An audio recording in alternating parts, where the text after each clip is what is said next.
கண்ணா உங்கள் பேர்? திலீபன். எவ்வளோ காலமாக செஸ் ஆடிட்டுருக்கீங்க? 5th மேட்ச் போகிறீங்க. இப்போ நீங்கள் என்ன பண்ணுறீங்க? 9th படிக்கிறீங்க. இது வரைக்கும் உங்களுடைய highest achievement? Right, very good. எந்த ஊரில் நடந்தது ஸ்டேட் ஃபஸ்ட் நடந்தது? கரூர் டோர்னமெண்ட்டில் ஸ்டேட் ஃபஸ்ட் வந்தீங்க. இப்போ சமீபத்தில் ஆடின டோர்னமெண்ட் ஈரோட்டில் ஆடினீங்களா? State level tournament, district level tournament? State level tournament. அதில் என்ன ப்ரைஸ் அச்சீவ் பண்ணீங்க? செகண்ட் வந்திருக்கீங்க.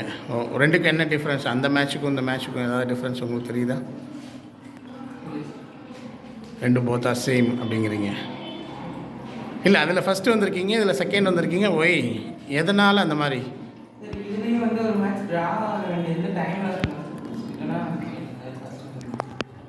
இது ட்ரா மேட்ச் ஒன்று எல்லாம். மற்றபடி அதை அச்சீவ் பண்ணியிருந்தீங்கன்னா ஃபஸ்ட்டு வந்திருக்கலாம். ரைட். இது மாதிரி தவறுகள் வராமல் பார்த்துக்கணும். ஏன்னா நம்ம ஒரே ஒரு அரை பாயிண்டில் பார்த்திங்கன்னா நமக்கு ஃபஸ்ட்டு மிஸ் ஆகுது. ரைட்டா?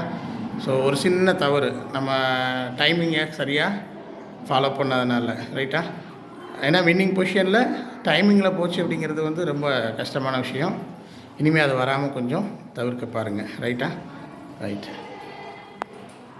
சார். இந்த நீங்கள் தம்பியோட வளர்ச்சியில் இங்கே சேர்ந்ததுக்கப்புறம் தம்பியோட வளர்ச்சி எப்படி இருக்குது? இந்த ஸ்கூலுக்கு சேர்க்குறதுக்கு, இந்தியன் செஸ் ஸ்கூலில் சேர்க்குறதுக்கான காரணம் என்ன? எதனால் இங்கே வந்தீங்க? யார் சொல்லி வந்தீங்க? தம்பி முதல்ல டிஸ்ட்ரிக்ட் லெவலில் இருக்க மேட்ச் மட்டும் அட்டன் பண்ணிகிட்டு இருந்தாங்க. சரிங்க. அப்பப்போ ஏதாவது ஒரு ஊருக்கு தான் வெளியே கூட்டு போகிற மாதிரி, எனக்கு லீவு இந்த மாதிரி இருந்தால் தான் கூட்டு போகிற மாதிரி இருந்தது. ஓகே. அப்போ போகையிலே நல்லா ஆர்வமாக அந்த விளையாடுற அந்த இடங்களுக்கு நான் போகும்போதும் கொஞ்சம் கோச்சிங் கொடுத்தா நல்லாயிருக்கும். சரிங்க. கோச்சிங் கொடுத்தா நல்லா வந்துடும் அப்படின்னு சொல்லிட்டு நினச்சான். சரிங்க. அப்போ கேள்விப்படுறப்ப தான் உங்கள் பள்ளிக்கூடத்துலேருந்து டூரிஸு இலவசம் எல்லாம் படிக்கிற இங்கே இந்தியன் செஸ் ஸ்கூல் இருக்குது, சார் இருக்காங்க அப்படின்னு சொல்லவும் தான் கேள்விப்பட்டு அப்புறம் சாரை பார்த்து பேசினோம். பேசிட்டு சரி இங்கே சேர்த்துட்டா நல்லா இருக்குன்னு சொல்லி நினச்சான். சரிங்க. அது மாதிரி இங்கே சேர்த்த பிறகு எல்லா போட்டியிலும் கலந்துக்கிற மாதிரி ஒரு யூனிட்டாக முதல்ல 2 பேர் 3 பேர் நான் அப்படி தான் போவேன், 4 பேர் தான் போவேன். சரிங்க. இப்போ செஸ் ஸ்கூலுன்றப்ப இதுலேருந்தே 15 பேர் 10 பேருன்றப்ப தைரியமாக எப்போ வேணால் போகலாம், நம்ம இல்லைன்னாலும் கூட்டு போயிடுவாங்க அப்படின்ற மாதிரி ஒரு இது வந்துச்சு. அவங்களுக்குள்ள ஒரு பாண்டிங் இருக்குது. ஓகே ஓகே, சந்தோஷங்க. அதனால் எல்லாமே சேர்ந்து போயிடுவாங்கன்றதுனால இப்போ எல்லா ஊருக்கும் போகிறாங்க. நல்லா இருக்குது. இந்த ஒரு 2 வாரத்துக்குள்ளே 3 வெற்றி பெரிய அச்சீவ்மெண்ட்டு. ஆமாம். ஒன்று கரூரில் ஸ்டேட் ஃபஸ்ட் வந்தது. 2வது ஆன்லைனில் அரேனா கேண்டிடேட் மாஸ்டர் ஆனது. இப்போ நேற்று ஈரோட்டில் ஸ்டேட்டில் உள்ள செகண்ட் வந்திருக்கான். ஒரு 2 வாரத்துக்குள்ளே 3 பெரிய அச்சீவ்மெண்ட் ஆனாங்க. நல்லா நான் சந்தோஷமாகவும் நம்பிக்கையாகவும் இருக்குது. சரிங்க. சரிங்க.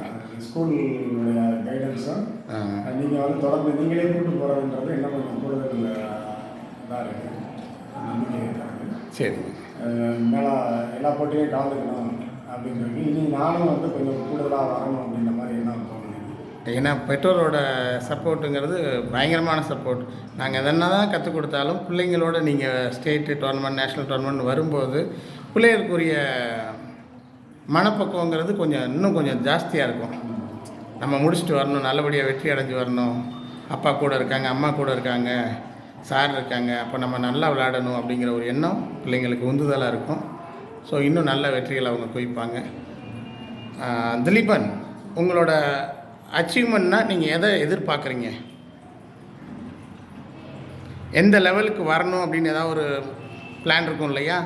நான் ஒரு ஐஎம் ஆகணும், ஜிஎம் ஆகணும், வேர்ல்டு சாம்பியன் ஆகணும், அப்படி என்ன கேட்டகரியில் நீங்கள் உங்களோட பிளான் இருக்குது? ஜிஎம் ஆகணும்.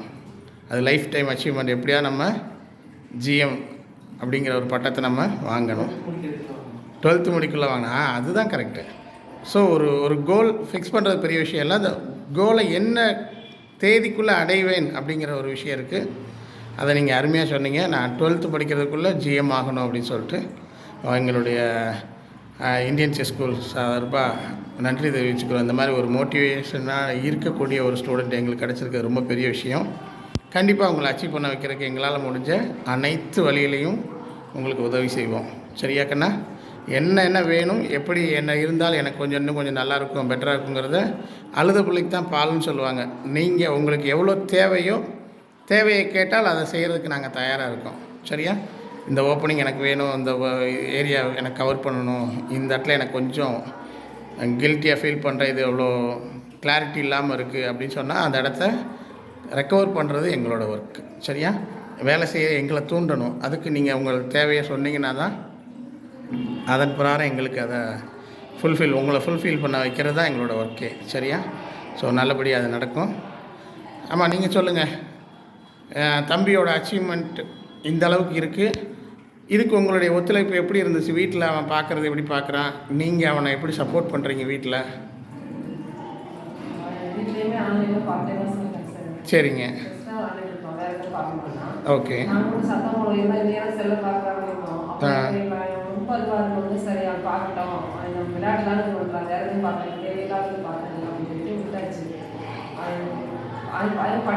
கண்டிப்பாக நிறைய பிள்ளைங்க பார்த்தீங்கன்னா சரியான விஷயத்தை தேர்ந்தெடுக்காதனால தான் அவங்க வந்துட்டு தப்பான வழிகளில் நிறைய குழந்தைங்க போயிடுறாங்க.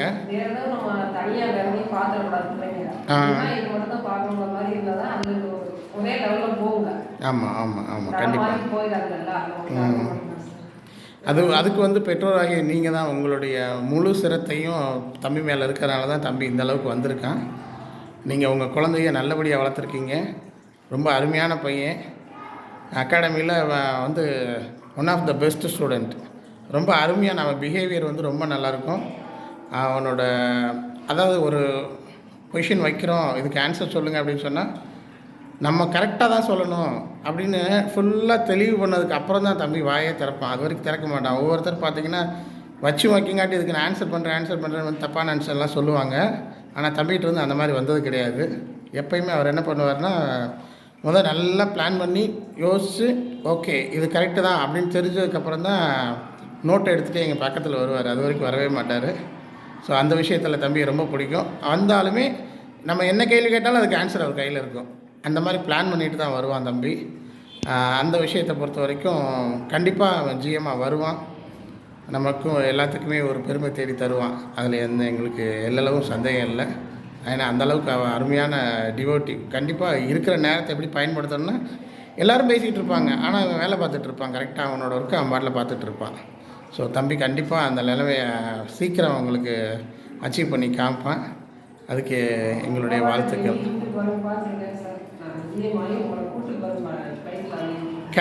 கண்டிப்பாக அதை செய்யக்கூடிய ஆள் தான். ரைட்டுங்களா?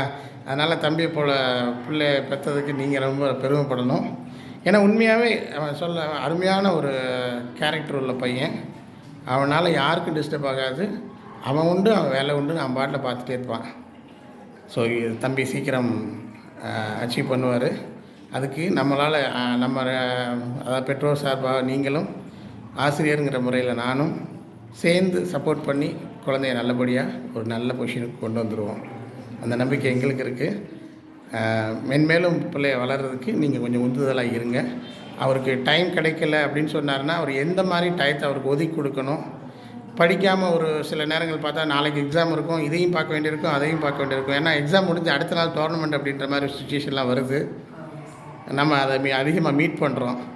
அதனால தான் சொல்கிறேன். அப்போது அவங்க குழந்தைகளுக்கு வந்து படிப்புனா படிப்பு மட்டுமே நேரத்தை ஒதுக்காமலும், விளையாட்டுனா விளையாட்டுக்கு மட்டுமே நேரத்தை ஒதுக்காமலும், தினமும் அதாவது பசிச்சா டெய்லி எல்லாத்தையும் தான் சாப்பிட்றோம். நம்ம 3 நேரம் தான் சாப்பிட்றோம். அப்போ 3 நேரம் சாப்பிட்றத நிறுத்துறது இல்லை. அதுபோல் குழந்தைங்க வந்து வெரைட்டி ஆஃப் ஃபுட் அப்படின்ற மாதிரி செஸ்ஸு அறிவுக்கு ஒரு முக்கியமான விஷயந்தான், படிப்பும் முக்கியமான விஷயந்தான். ஸோ இதை வந்து ரெட்டை மாடு பூட்டின வண்டி மாதிரி கொண்டு போகணும். இதையும் பார்க்கணும், சைட் பை சைடு அதையும் பார்க்கணும். ரெண்டுமே கரெக்டாக இருந்துச்சுன்னா குழந்தை வந்து நல்ல ஒரு அச்சீவராக வருவான். அதனால் அதுக்குரிய வசதி வாய்ப்புகளை நம்ம பிள்ளைகளுக்கு க்ரியேட் பண்ணி கொடுக்கணும். அதுக்கு உங்களுடைய ஒத்துழைப்பு மிக மிக இன்றியமையாதது. நல்லபடியாக ஒத்துழைப்பு கொடுங்க, குழந்தைய நல்லபடியாக கொண்டு வரலாம்.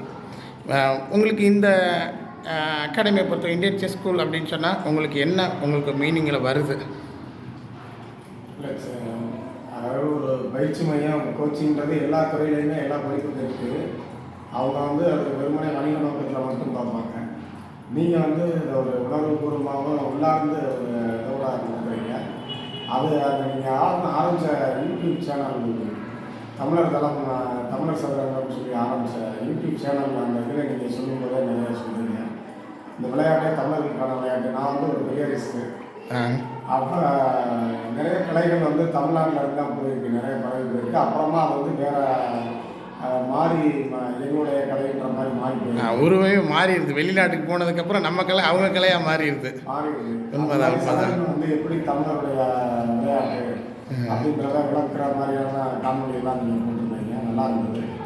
அது நம்பக்கூடியதாகவும் இருக்குது. மன்னர் காலத்துலேருந்து எப்படி இருந்திருக்கு, பழைய காலத்தில் எப்படி இருந்திருக்கு அப்படின்றத நீங்கள் சொல்கிறது அதோடைய தொடர்ச்சியும் இப்போ உள்ள அந்த முறைகளும் ஆட்ட முறைகளையும் பார்க்கும்போது நீங்கள் சொல்கிறத ஒப்பிட்டு பார்க்கும்போது அது சரியாக இருக்குது. அது மாதிரி நீங்கள் வெறும் வணிக நோக்கத்துக்கு மட்டும் இல்லாமல் அதை அதனுடைய வரலாறையும் தொன்மையும் சொல்லணும்னு சொல்லி நினைக்கிறது ரொம்ப மகிழ்ச்சியாக இருக்குது. நன்றி சார், நன்றி சார். அது ரொம்ப எனக்கு அது வந்து ஏன்னா நிறைய பேர் மறைச்சிட்டாங்க. இது தமிழர் விளையாட்டுங்கிறதே மறைச்சிட்டு ரஷ்யாவில் கண்டுபிடிச்சேங்கிறான், வடநாட்டில் கண்டுபிடிச்சேன்றான். அதாவது இந்தியாவிலே வட மாநிலங்களில் தான் அது உருவாச்சு அப்படின்ற மாதிரிலாம் கொண்டு போயிட்டாங்க. அது உண்மை கிடையாது. தொன்மையில் பார்த்திங்கன்னா தமிழருக்கு மிஞ்சின தொன்மை கிடையாது. சிந்து சமவெளி நாகரிகம்னு சொல்லுவாங்க. அதற்கும் முந்தைய நாகரிகம் நம்ம தமிழ் நாகரிகம், தமிழ் மக்களோட நாகரிகம் தான். ஸோ எனக்கு தமிழ் பற்றும் நம்ம மண்ணிலேருந்து நம்ம குழந்தைங்க வந்து வேர்ல்டு சாம்பியனாக வரணும் அப்படிங்கிற அதிக எண்ணிக்கையில் வரணும். இப்போ ஆனந்த் வந்திருக்காரு, அதுக்கடுத்து பிரக்யா ஆனந்தா வர்றதுக்கான வாய்ப்பு தெரிகிறது. இன்னொரு தம்பி ஒருத்தர் குகேஷ், அந்த தம்பி வர்றதுக்கான வாய்ப்பு இதெல்லாம் தெரியுது. பிரைட் ஃப்யூச்சர் தெரியுது. ஐஷா அலி அந்த பொண்ணு நல்லா இப்போ WGMலேருந்து GMஆ மாறி இருக்காங்க. ஸோ இவங்களை போல் ஆட்கள்லாம் வரும்போது நமக்கு வந்து என்ன தருணுது அப்படின்னா, சரி நம்ம விளையாட்டு இப்போ தான் நம்ம கையில் எடுத்து நல்லா பண்ணிகிட்ருக்கோம் அப்படின்ற மாதிரி ஒரு தோற்றம் நமக்கு தெரியுது. இனிமேல் நம்ம பிள்ளைய மூலியமாக இன்னும் நிறைய வெற்றிகள்லாம் நம்ம சாதித்து காமிக்கணும் அப்படிங்கிற ஒரு எண்ணம் நமக்கு வருது. கண்டிப்பாக எல்லோரும் சேர்ந்து இந்த சாதனையை செய்வோம். நன்றி, நன்றி, வணக்கம் சார்.